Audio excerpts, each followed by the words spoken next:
Hindi pwede na. Walis-walis lang tayo sa labas, pero ang loob ay maraming dumi.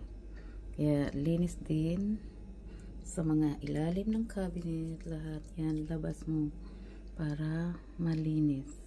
Mabango ang bahay pag malinis ang kasulok-sulukan.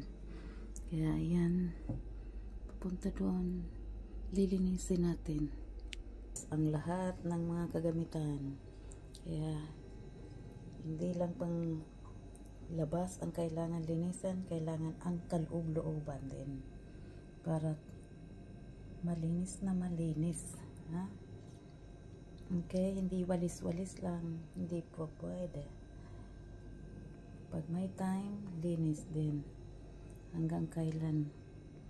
Linis hanggang gusto mo.